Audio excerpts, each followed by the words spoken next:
Hello friends, welcome to my channel learn something. जहां पर आज हम एक बहुत ही इम्पोर्टेंट और इंटरेस्टिंग टॉपिक्स एक्सेल का सीखने जा रहे हैं, जिसका नाम है पाइवोट टेबल। दोस्तों, ये शुरू करने से पहले मैं आपको बता दूं कि हमने अपने पिछले वीडियो में वीलुकअप के बारे में डिस्कस किया था, जो एक्सेल का एक और बहुत ही इम्पोर्टेंट टॉपिक है। अगर आपने अभी तक वो वीडियो नहीं देखी है तो आप मेरे चैनल पर जाकर उस वीडियो को देख सकते हैं। अगर आपको वो वीडियो पसंद आए तो उसे लाइक, शेयर और सब्सक्राइब भी कर सकते हैं। तो आइए दोस्तों, सबसे पहले पाइवोट टेबल के बारे में आपको थोड़ी सी बेसिक इन्फॉर्मेशन दे देता हूँ। दोस्तों, पाइवोट टेबल एक्सेल का वो टूल है जो आपको एक्सेल में बड़े बड़े और बल्कि डाटा को कंसोलिडेट करने के काम आता है। इसको आज हम एक छोटे से एग्जाम्पल से सीखते हैं कि ये कैसे काम करता है। ये देखिए दोस्तों, मेरे पास एक टेबल है। सपोज ये किसी कंपनी का सेल्स का डाटा है, जहाँ पर हमें उसका इनवॉइस डेट, इनवॉइस नंबर, किस पार्टी को सेल किया है, क्या आइटम सेल किया है, उसमें कितनी क्वांटिटी और क्या वैल्यू उसकी है। यहाँ पर हमारे पास 62 वैल्यूज़ हैं दोस्तों। लेकिन अगर आप किसी भी जगह पर आप कहीं भी जाएंगे तो ऐसे बहुत बड़े बड़े बल्कि डाटा आपको हैंडल करने को मिलेंगे, जिसमें आपको पाइवोट टेबल का यूज़ करना होगा। इस टेबल का मैं आपको शॉर्टकट बता देता हूँ दोस्तों। इस टेबल का शॉर्टकट है Alt+N+V। जिस भी टेबल में आपको पाइवोट टेबल लगानी है वहाँ पर आप एक्टिव सेल को ले जा सकते हैं और ये शॉर्टकट यूज़ करेंगे Alt+N+V। आपके पास विंडो खुल जाएगी। इसका एक और शॉर्टकट, एक और तरीका मैं आपको बता देता हूँ। आप इंसर्ट में जाके पाइवोट टेबल का ऑप्शन है, वहाँ पर जाकर अगर आप क्लिक करेंगे एक टेबल खुल जाएगी। ओके करेंगे, एक न्यू शीट में आपकी पाइवोट टेबल तैयार हो जाएगी। यहाँ पर आप देख सकते हैं, यहाँ पर अलग अलग हेडिंग बने हुए हैं। Bill date, bill number, party name, item name, quantity, value. आप जिस पर भी चाहें पाइवोट टेबल लगा सकते हैं। नीचे आप देख सकते हैं दोस्तों, ऑप्शन दिए हुए हैं फिल्टर, कॉलम, रोज और वैल्यूज़। तो आइए चलिए देखते हैं कि हमारी पाइवोट टेबल कैसे वर्क करती है। दोस्तों, सपोज हमें पार्टी नेम के हिसाब से डाटा फिल्टर करना है, तो सबसे पहले हम पार्टी नेम पे सिलेक्ट कर लेंगे।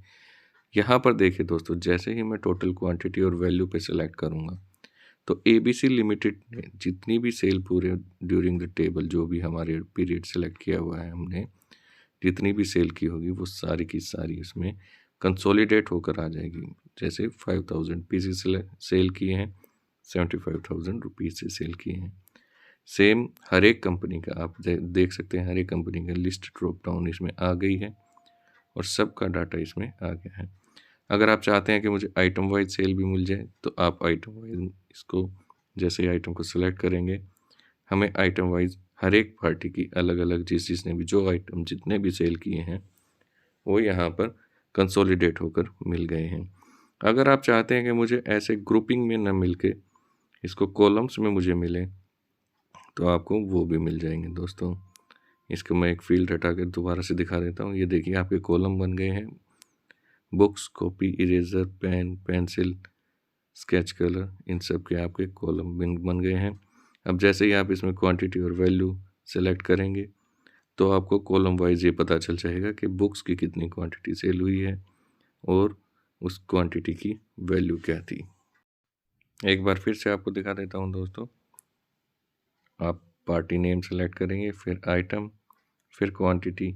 आपको सिर्फ हेडिंग सेलेक्ट करनी है दोस्तों, सारा काम पाइवोट टेबल अपने आप करेगी। जो भी उसकी क्वांटिटी होंगी आप देख सकते हैं, बैग्स की अलग, बुक्स की अलग, इरेज़र की अलग, हर एक आइटम की अलग अलग क्वांटिटी यहाँ पर आपको देखने को मिल जाएंगी। और उनका सम ऑफ क्वांटिटी के साथ साथ सम ऑफ वैल्यू भी साथ के साथ आपको मिल जाएगा, क्योंकि आपने वैल्यू पर भी टेबल लगाई हुई है। पूरी बड़ी टेबल बन जाएगी। जितना मर्जी आप चाहें उसमें डाटा को मैनिपुलेट कर सकते हैं। इसमें से आप चाहें आइटम नेम हटा दें, क्वांटिटी हटा दें, वैल्यू हटा दें, आपकी मर्जी है। जितना भी डाटा आपको रिक्वायर है उतना डाटा आप इसमें ले सकते हैं। मैं बार बार आपको सेलेक्ट करके दिखा रहा हूँ दोस्तों कि जो जो आइटम आप सेलेक्ट करेंगे वो आपकी पाइवोट टेबल में किस तरीके से अपीयर, और अगर उनको अनसेलेक्ट कर देंगे तो डिसअपीयर हो जाएंगे। ये पूरी टेबल हमारी जो बेस है दोस्तों, फ़िलहाल हमने जो बेस बनाया है वो पार्टी नेम पे बनाया है। सपोज़ अगर आप चाहते हैं कि मैं आइटम पे बेस बनाऊँ तो मेरी टेबल किस हिसाब से आएगी।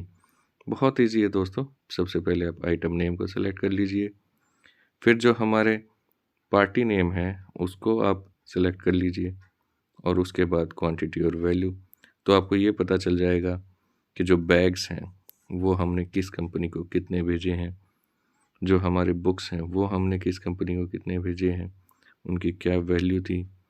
इस तरीके से आपका पूरा डाटा आपको सॉर्ट और कंसोलिडेटेड होकर मिल जाएगा। ऐसा भी ज़रूरी नहीं है दोस्तों कि आपको ये डाटा हर एक अलग अलग जितने भी आइटम है उन सब का ही इकट्ठा मिलेगा। अगर आप चाहते हैं उसमें भी आप कुछ कम डाटा सॉर्ट करना चाहते हैं और फिल्टर लगाना चाहते हैं, वो ऑप्शन भी पाइवट टेबल में दिया हुआ है। ये देखिए, मैंने यहाँ पर सिर्फ 2 की कंपनी का फ़िल्टर लगाया तो मुझे सिर्फ 2 ही कंपनी का डाटा मिल रहा है। अगर मैं इन्हें हटाकर सिर्फ एक ही कंपनी का फ़िल्टर लगाऊंगा तो मुझे सिर्फ एक ही कंपनी का डाटा मिल जाएगा। अगर मैं चाहता हूँ किसी और कंपनी का मैं देखना चाहता हूँ डाटा, मुझे वो भी मिल जाएगा। सबका देखना चाहता हूँ तो सबका मिल जाएगा। सेम केस आइटम्स पे भी अप्लाई होता है। अगर मैं एक ही आइटम देखना चाहता हूँ तो मुझे उसका भी डाटा मिल जाएगा। 2 देखना चाहता हूँ उसका मिल जाएगा। कोई और आइटम देखना चाहता हूँ उसका मिल जाएगा। या मैं चाहता हूँ कि मुझे सारे आइटम देखने हैं तो मुझे सभी आइटम्स का भी डाटा इसमें मिल जाएगा दोस्तों। इसमें एक और चीज़ मैं आपको बताना चाहूँगा दोस्तों, जो काफ़ी इम्पोर्टेंट है। सपोज़ आपने ये टेबल बना ली और उसके बाद आपको पता लगता है कि जो हमारा ओरिजिनल डाटा था, जो बेस ऑफ टेबल है, उसमें कोई मिस्टेक हो गई है हमसे, तो उस केस में हम क्या करेंगे? उस केस में हम उस डाटा को कैसे इस टेबल में लेके आएंगे? अगर आप लोग ये सोचते हैं कि हमारा वो डाटा वहाँ पे जैसे ही हम उस टेबल में चेंज करेंगे तो यहाँ पर भी वो चेंज हो जाएगा, तो ऐसा नहीं है दोस्तों। आइए हम वो चीज़ भी एक बार आपको करके दिखा देते हैं। सपोज इस टेबल में हमें बाद में ये पता चलता है कि जो हमने बुक्स डाली हुई हैं वो बुक्स की जगह हमें नोटबुक्स करना था। तो दोस्तों आइए हम पहले यहाँ पर बुक्स की जगह नोटबुक्स, जो ओरिजिनल डाटा है, इसमें कर लेते हैं। इसके लिए हम पहले डिस्कस कर चुके हैं अपने शॉर्टकट फाइंड एंड रिप्लेस, वो वाला फंक्शन यूज़ करेंगे। मैं बुक्स फाइंड करके नोटबुक से उसे रिप्लेस कर दूंगा।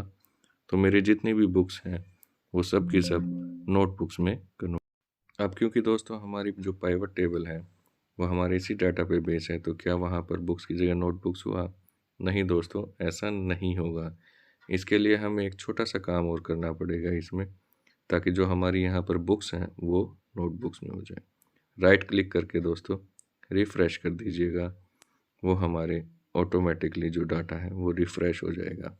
बस एक ये सिंपल सा काम आपको करना है दोस्तों, राइट क्लिक करके उसको रिफ़्रेश कर देना है। तो जो भी आपने अमेंडमेंट्स यहाँ पर बेसिक टेबल में की होंगी वो सारी अमेंडमेंट्स पाइवट टेबल में ऑटोमेटिकली अपडेट हो जाएंगी दोस्तों। याद रखिएगा दोस्तों, रिफ़्रेश करना बहुत ज़रूरी है, उसके बाद ही डाटा अपडेट होगा, उसके बगैर डाटा अपडेट नहीं होगा। तो दोस्तों यहाँ पर आप देख सकते हैं हमने पाइवट टेबल के बारे में थोड़ा सा डिस्कस किया है। हालांकि पाइवट टेबल एक बहुत ही वास्ट फील्ड है, बहुत सारे फंक्शन हैं इसके, जो आने वाली वीडियोस में हम और भी डिस्कस करेंगे।